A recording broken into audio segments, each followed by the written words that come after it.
के पास एक नया टॉपिक लेकर।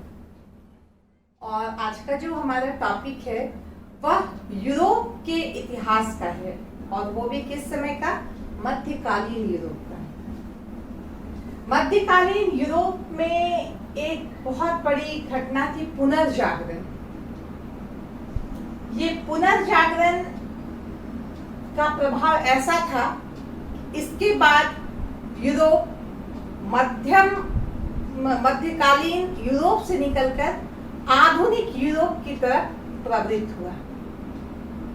पुनर्जागरण जिसे रेनेसां भी कहते हैं, ये फ्रेंच भाषा में रेनेसां कहा जाता है, जिसका मतलब होता है न्यू बर्थ, फिर से नया जन्म। और ऐसे हिंदी में पुनर्जागरण अगर हम देखें इसका शाब्दिक अर्थ, तो हम देखेंगे फिर से जागना। कोई सोया हुआ है, वह जागा, और सोने से पहले वो जगा हुआ था, लेकिन वो फिर सो गया था, शायद बहुत लंबे समय तक सोया रह गया था, और जब वो जागा तो वो बहुत बड़ी बात हुई। तो इसी तरह यूरोप में पुनर्जागरण हुआ।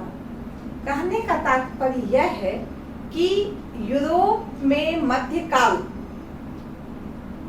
में जो परिस्थितियां उत्पन्न हो गई थी, ऐसी परिस्थितियां उत्पन्न हो गई थी कि लोगों में मानसिक रूप से जो जागृति होती है, जो एक सोच का आयाम होता, वो सारा कुछ खत्म हो गया था। लोग पूरी तरह से धर्म, चर्च, पोप के अंडर आ गए थे। यहाँ तक कि वहाँ के राजा भी, यूरोप में बहुत सारे छोटे छोटे देश हैं, आप लोग जानते होंगे, इंग्लैंड है, स्पेन है, पुर्तगाल है, हॉलैंड, पोलैंड, ऐसे बहुत सारे देश हैं। हर जगह राजशाही व्यवस्था ही हुआ करती थी, लेकिन यहाँ पर भी राजा का प्रभाव से अधिक चर्च और धर्म का प्रभाव था। लोगों को इस समय इस तरह से समझा दिया गया था कि तुम्हें अपने बारे में सोचने का कोई अधिकार नहीं है।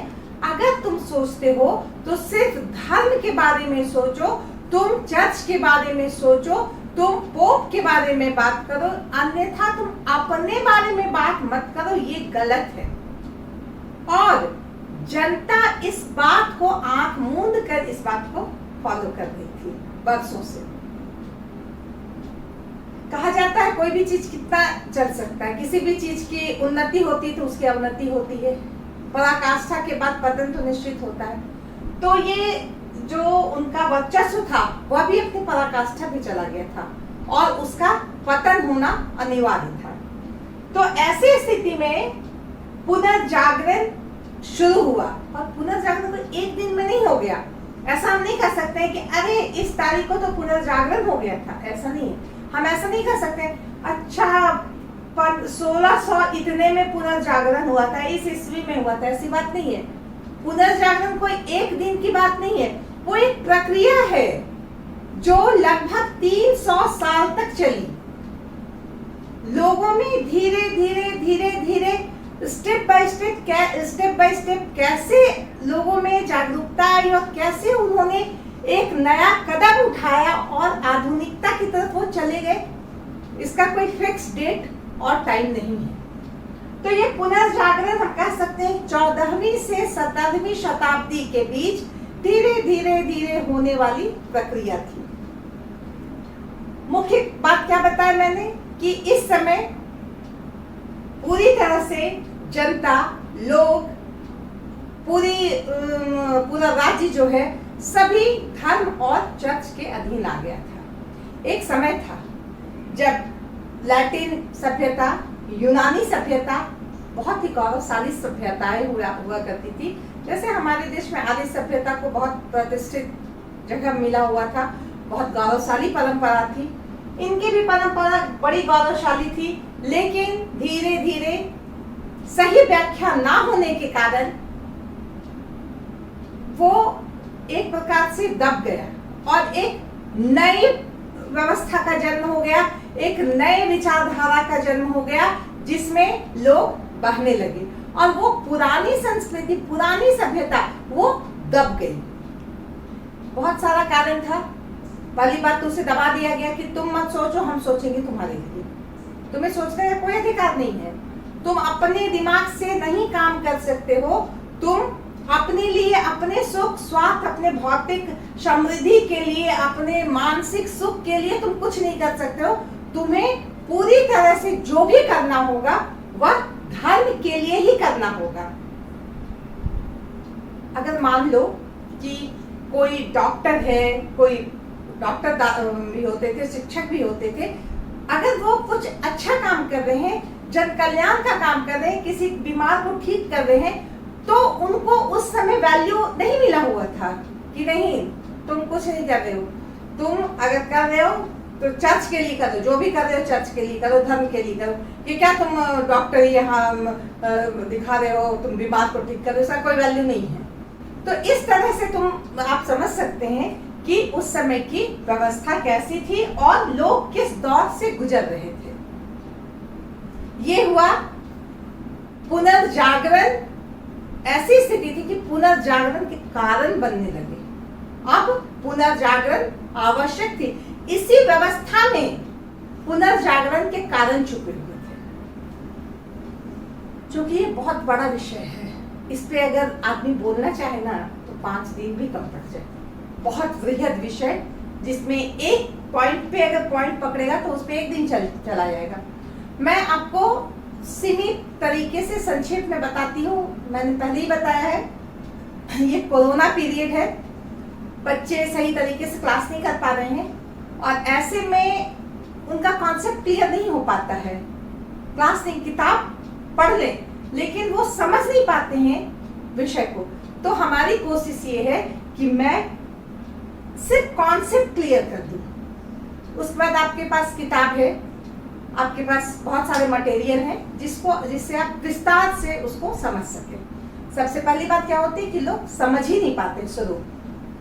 तो मैंने बताया कि ये पुनर्जागरण होना आवश्यक हो गया, लोगों को जागना आवश्यक हो गया। वो जो सोए हुए थे अब जागना उनकी मजबूरी थी, क्योंकि अब ये परिस्थिति और नहीं झेली जा सकती थी। इसमें हम कारण की बात करें, सबसे पहले हम वैचारिक क्रांति की बात करते हैं कि लोगों में वैचारिक क्रांति आई। अभी मैंने कहा ना कि लोगों को सोचने पे पाबंदी लगाई गई थी। तुम वही सोचो जो धर्म के अनुसार है। तुम्हें अपने मन से नहीं सोचना है, तुम्हें अपने लिए नहीं सोचना है, तुम्हें वही सोचना है जो धर्म को समर्पित हो। तो एक वैचारिक क्रांति का उदय हुआ, जिसमें लोगों ने, कुछ लोगों ने, जिनके पास विद्रोह करने की, जिनके पास सोचने की शक्ति थी। सब तो क्रांतिकारी सोच नहीं रख सकता है। तुम लोग में ही देखो, आप लोग में ही देखिए कि कभी किसी के कुछ हम गलत देख रहे हैं तो अरे छोड़ दो, जो हो रहा है होने दो, क्या करोगे, ऐसे ही होना है तो हो रहा है। लेकिन कुछ लोग आवाज उठाते हैं, कुछ लोग उस पे विवाद करते हैं, कुछ लोग उस पे तर्क वितर्क करते हैं, है ना। तो ये वैचारिक क्रांति कुछ लोगों द्वारा फैलाई गई कि हमें अपने विचारों को जरा सा झाड़ पोंछ करके ठीक करना होगा, क्योंकि हम अपने मानसिकता को गुलामी में डाल दिए हैं, उससे हमें निकलना होगा। यह एक बहुत बड़ा फैक्टर था कि लोगों में एक जागरूकता आने लगी। 2 से 4, 4 से 10, 10 से बहुत एक कम्युनिटी में वो फैलने लगी कि हाँ ये गलत है, ऐसा नहीं होना चाहिए। उसके बाद मानववाद की हम बात करते हैं। मानववाद क्या है? मानववाद है कि कम से कम एक मनुष्य का महत्व समझा जाए। मनुष्य किसी की जागीर नहीं है कि लोग उसे अपने अनुसार यूज कर दें। वह जो व्यक्ति है वह अपने लिए सोच सकता है, अपने भूत वर्तमान भविष्य के लिए सोचने का अधिकार है उसे अपने सुख शांति सुकून के लिए सोचने का अधिकार है। वो अपने भौतिक सुख के लिए सोच सकता है, वो अपने पारिवारिक सुख के लिए सोच सकता है, जिस पे चर्च और धर्म द्वारा पाबंदी लगाई गई थी।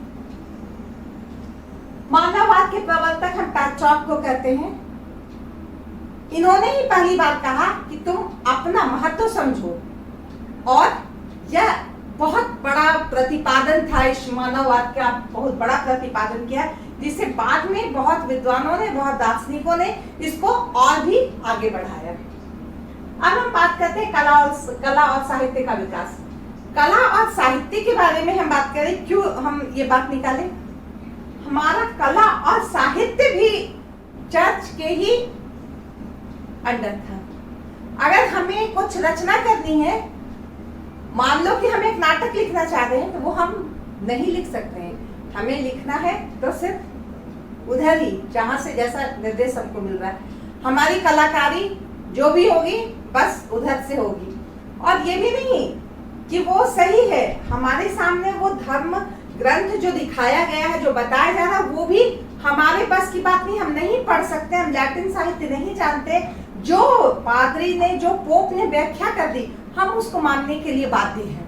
तो एक तो हम मानसिक रूप से गुलाम हो गए हैं, तो स्वाभाविक है कि वो सामने वाला हमें जो बोलेगा वो हमें मानना ही पड़ेगा। क्या हुआ? लेकिन लोगों ने, मानववाद का जब प्रतिपादन हो गया, लोगों ने अपने लिए सोचना शुरू किया और उस व्यवस्था से निकल करके अलग व्यवस्था में जाना मंजूर किया। फलतः क्या हुआ कि लोगों ने उस व्यवस्था से निकल के, उस पोप और उस क्षेत्र से निकल के अब नए नगरों में गए, जहां उन्होंने कला और साहित्य को एक नई पहचान दी। 1453 में कुस्तुनतुनिया का पतन हो गया था, रोमन साम्राज्य का पतन हो गया था। उसमें बहुत सारे विद्वान, बहुत सारे कलाकार, बहुत बड़े बड़े दार्शनिक, बहुत बड़े बड़े साहित्यकार सब अपनी जान बचा करके इटली में शरण लिए थे। और इटली जो है एक गढ़ बन गया था लोगों को जागरूक करने का, कलाकारों का, वैज्ञानिकों का, साहित्यकारों का। तो यहां से जो है एक नए विचार का प्रादुर्भाव हुआ, जो भविष्य के लिए पुनर्जागरण का एक बहुत बड़ा कारण बना। उसी समय वैज्ञानिक खोज भी शुरू हो गई थी। 13वीं 14वीं शताब्दी से। अब ये भी बात है कि वैज्ञानिक खोज जो हुई थी वो किसी कोई एक दिन में तो नहीं हो गई थी, वो भी क्रमशः होते गई थी। अलग अलग, किसी गैलीलियो ने दूरबीन का आविष्कार कर दिया, गुटेनबर्ग ने जर्मनी में छापे खाने का आविष्कार कर दिया, सूक्ष्मदर्शी का विकास हो गया। इस तरह बहुत सारे ऐसे वैज्ञानिक यंत्र थे जिनका आविष्कार होने लगा, और यह आविष्कार जन कल्याणकारी थे। जैसे कि कुतुबनुमा का आविष्कार हुआ, जिसे दिशा सूचक यंत्र कहते हैं। इसके द्वारा नाविकों को बहुत सहायता मिली जब वो समुद्र में जाते थे, जब वो नए जगह की खोज करने जाते थे। तो ये दिशा सूचक यंत्र उन्हें बहुत सहायता करता था कि मैं किधर जा रहा हूँ, किधर से मैं आया हूँ, किधर जाना है। तो ये यंत्र, इसी तरह मैंने एक उदाहरण बताया कि ऐसे ऐसे जो वैज्ञानिक खोज हो गए थे। कोपरनिकस ने बताया सूर्य बीच में है, अन्य ग्रह चारों तरफ घूमते हैं। इसके पहले टॉलमी ने क्या बताया था कि पृथ्वी जो है बीच में है और सब घूमते हैं चारों तरफ, सूरज घूम रहा है, चांद घूम रहा है। तो कोपरनिकस ने व्याख्या की कि नहीं भाई, सूरज जो है वो बीच में है और पृथ्वी उसका चक्कर लगा रही है। इस तरह बहुत सारे ऐसे वैज्ञानिक खोज हुए जिसने लोगों को एक नई चेतना से भर दिया, उनमें नया ज्ञान दिया, और वो पुराने दकियानूसी और पथभ्रष्ट करने वाले ज्ञान से मुक्त हुए। नए देशों की खोज। उस समय विभिन्न यूरोपीय देशों ने नए नए देशों को खोजने का एक अभियान शुरू किया था। इसमें स्पेन बहुत आगे था, इंग्लैंड क्यों पीछे रहे, वो भी उसके प्रतिस्पर्धा में चल रहा था। तो इस तरह बहुत सारे नए देशों की खोज हुई। उत्तमाशा प्रायद्वीप, उधर आगे चले और अमेरिका की खोज हुई। कोलंबस ने आया था, बेचारा खोजने आया था, भारत चला गया, अमेरिका, उसके बाद अमेरिगो नाम का व्यक्ति गया, उसी के नाम पर अमेरिका उसका नाम पड़ा। तो उधर अमेरिका का पता चला, उत्तमाशा प्रायद्वीप का पता चला। इधर जो छोटे छोटे देश है पूरब में उनका बहुत सारा उन देशों का पता चला। इसी क्रम में वास्को डी गामा भी भारत आया, वो भी जो है यूरोप से ऐसे चला पुर्तगाल से चलते हुए वो अफ्रीका के केप ऑफ गुड होप होते हुए, जिंजीबार होते हुए फिर जो है वो केरल के तट पे वो उतरा। और पहली बार भारत में जो बाहर से बस्ती, जो बस्ती बाहर की विदेशी बस्ती पुर्तगाल में ही बसाई। तो इस तरह नए देशों की खोज होने से क्या हुआ, उससे पुनर्जागरण में क्या हुआ, क्या फायदा हुआ, हम पूछ सकते हैं। नई संस्कृतियों से तालमेल हुआ, एक दूसरे के विचारों का आदान प्रदान हुआ, एक दूसरे से ज्ञान विज्ञान को एक दूसरे से उन्होंने आपस में शेयर किया। तो उन्हें लगा कि हमें क्या करना चाहिए, क्या नहीं करना चाहिए। इधर वालों को भी कुछ फायदा हुआ, उधर वालों को भी कुछ फायदा हुआ। अरब के संपर्क में, अरब देशों के संपर्क में आने से यूरोपीय देशों को बहुत फायदा हुआ और भविष्य में अनेक वैज्ञानिक क्रांति हुई, औद्योगिक क्रांति हुई। उसमें अरब देशों की जो भूमिका थी, उनका जो ज्ञान विज्ञान था, यूरोपीय देशों ने उसका बहुत अधिक फायदा उठाया। नए नगरों की स्थापना, हमने बताया लोग चर्च की व्यवस्था से तंग आकर के दूर चले गए थे, जहां औद्योगिक क्रांति भी शुरू हो गई थी, नए नए नगर बसने लगे थे। लोग अब इधर से हटकर उधर जाके चैन सुकून की जिंदगी जी रहे थे, जहां उन्हें सुख सुविधा मिली हुई थी, जहां वो भौतिकवादी क्या है भौतिकवादी व्यवस्था में खुश रह रहे थे। तो उन व्यवस्थाओं को उन्होंने अपनाया और नए नगरों, जहाँ पे एक उन्मुक्त वातावरण था, जहाँ खुल करके वो बात कर सकते थे, विचार विमर्श कर सकते थे, किसी का दबाव नहीं था, किसी का डर नहीं था। तो नए नगरों की स्थापना ने पुनर्जागरण को और भी धक्का दिया कि नहीं, अब तो आधुनिक युग में प्रवेश हो ही जाएगा। अब हम किसी की बात को नहीं मानेंगे, हम कोई तर्कयानुसी सिद्धांत को मानने के लिए तैयार नहीं।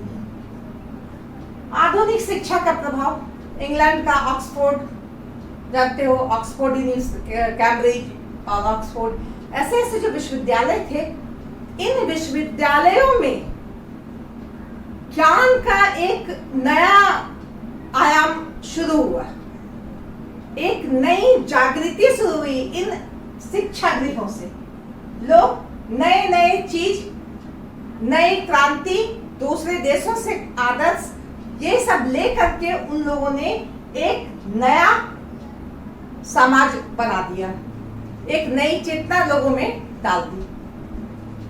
मैंने कहा कि मैं बहुत शॉर्ट में बताऊंगी क्योंकि आप उसको समझ जाए और बाद में समय बहुत कम हो जाता है। कलाकार, दार्शनिक, विद्वानों का प्रभाव, इसी समय बहुत सारे कलाकार आए। कोई कोई व्यक्ति तो इतने प्रतिभाशाली थे, बहुमुखी प्रतिभाशाली, कि वो कलाकार भी थे, वैज्ञानिक भी थे, साहित्यकार भी थे, दार्शनिक भी थे।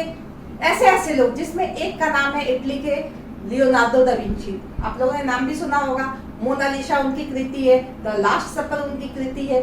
तो इन लोगों ने अपने कलाकारी से, अपने साहित्य लेखन से, अपनी कृति से लोगों में एक नया ज्ञान और नई चेतना, नई उत्तेजना भर दी। यह उस विषम परिस्थिति से निकलने के लिए बहुत बड़ा हथियार था। उसके द्वारा लोग बने उससे इतने प्रेरित हो गए कि अब वो पुराने व्यवस्था को एकदम झाड़ करके वो आगे निकलने को तत्पर हो गए। लियोनार्डो दा विंची हैं, तुम्हारे शेक्सपियर हैं, इरस्मस हैं, ऐसे बहुत सारे विद्वान, और मार्टिन लूथर, इन लोगों ने ऐसे ऐसे विचार लोगों को दिए कि लोगों में एक नई जीवंतता आ गई। तो इन दार्शनिक और कलाकारों का प्रभाव बहुत अहम था पुनर्जागरण के लिए। इस तरह धीरे धीरे पुनर्जागरण हो गया और यूरोप मध्यकालीन उन परिस्थितियों से, विषम परिस्थितियों से, कठिन परिस्थितियों से उबरकर एक नए युग में प्रवेश किया और यह आधुनिक काल यहाँ पे शुरू हुआ। तो इसके साथ ही मैं यह कहना चाहती हूँ कि पुनर्जागरण का कारण यह था, और इसको आप और भी अच्छी तरह से जान लीजिएगा। ये हमने आपको बस एक गाइडलाइन इसका दिया है।